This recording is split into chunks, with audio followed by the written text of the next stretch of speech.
আবারও এই কাজে দরকার হয় তবে আপনার খেদমতে হাজির হয়ে যাব। আমাকে একটু বলবেন জনাব পদিয়ামন কোথায়?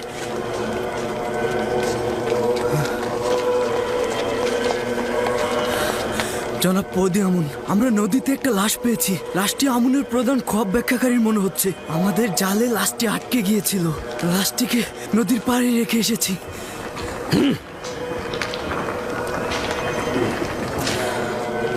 তুমি এখন এই জেলের সঙ্গে যাবে। নদীতে একটি লাশ পাওয়া গেছে, ওটা আমাদের প্রধান খোয়াব ব্যাখ্যাকারীর বলে মনে করছে। যদি তাই হয় তাহলে লাশটা নিয়ে আসবে। জি জাহাপনা।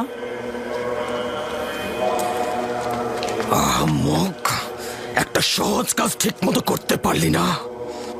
জনাব সেনাপতি, যেখানে ওর দেহটাকে ফেলেছি সেখানে অনেক তিমি মাছ ছিল। তাহলে কেন জেটির কাছে এসে ভেসে উঠল? যদি তার মৃত্যুর তাই ইবাদত খানার উপরে আসে তাহলে তোকে দোষী বানাবো। আর এটাও জেনে রাখ, আর একবার যদি এরকম ভুল করিস তাহলে তোর লাশ জেটির ওখানে ভেসে উঠবে। আমি তো আমার কাজটা ঠিকভাবেই করেছিলাম, কিন্তু জানি না কেন এমন হলো। চলে যা, কেউ তোকে দেখে ফেলার আগেই নিজেকে কোথাও লুকিয়ে ফেল। দাঁড়িয়ে আছিস কেন? বললাম না এখান থেকে চলে যা।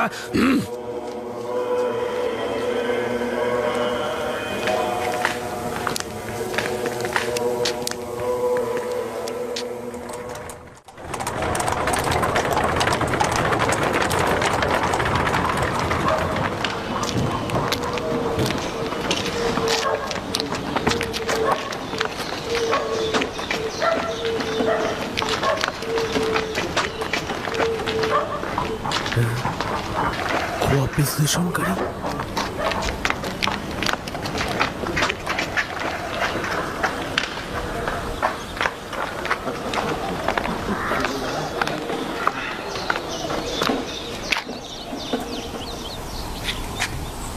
এই, তুই সাক্ষী রানুস না? আমেন হতে বেশ সাক্ষী। তুমিও সম্ভবত নীলিফার গুপ্তা, সঠিক বলেছি? তোর বন্ধু ইউজারশিপ এখন কি করছে? ভালো আছে। তাকে কি দরকার? তার সঙ্গে অনেক কাজ রয়েছে। আমার দিল চাচ্ছে তার সঙ্গে দেখা করতে।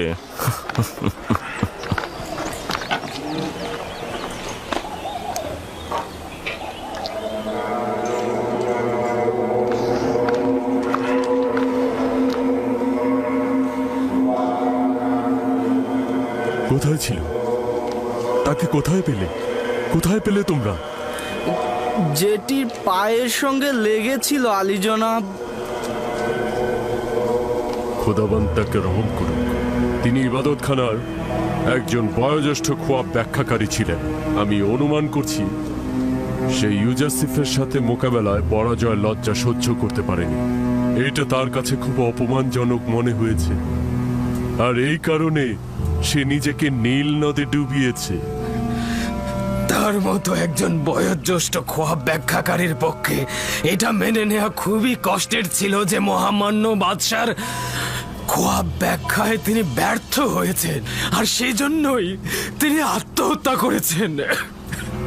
তাকে সম্মানের সাথে পশ্চিমে নিয়ে যাবে, তাকে মমি করো আর একটি কবরে দাফন করো।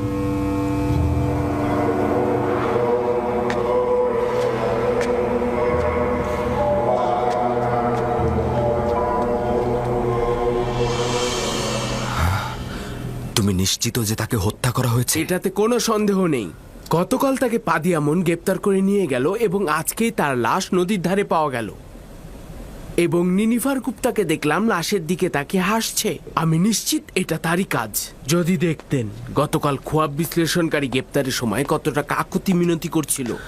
সেই বয়োজ্যেষ্ঠ খোয়াব ব্যাখ্যাকারী গ্রেফতারের সময় কত কাকুতি মিনতি করছিল। জনাব অজ্ঞামহরও সেখানে ছিলেন, কিন্তু তিনি তাকে ক্ষমাই করলেন না। তারা তাদের স্বার্থ উদ্ধারের জন্য এমনকি নিজেদের লোকজনের উপরও রহম করে না।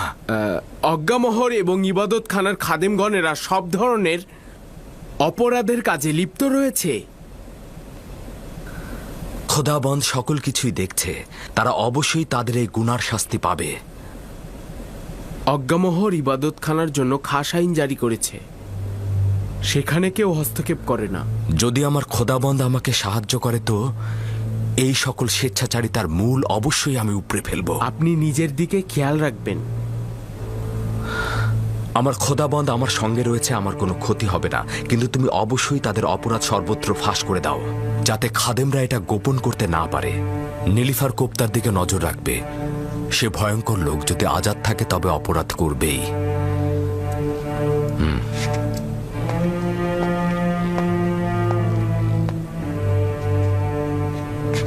একটা বিষয় বলতে ভুলে গিয়েছিলাম আলী জনাব।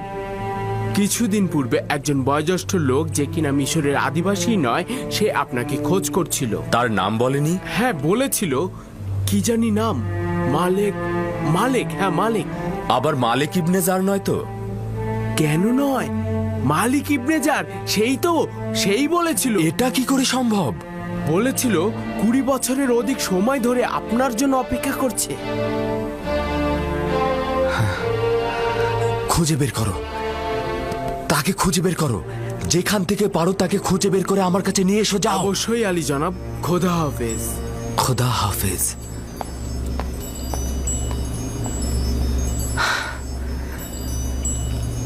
মালিক ইবনে জার, এতদিন পর কোথায় ছিল এতদিন? আমাদের উচিত হবে ইউজারশিপের দিক থেকে সাধারণ মানুষদেরকে বিমুখ করা। যদি জনগণ ইউজারশিপকে সহযোগিতা না করে তবে সে নিজে থেকেই পরাজয় মেনে নেবে।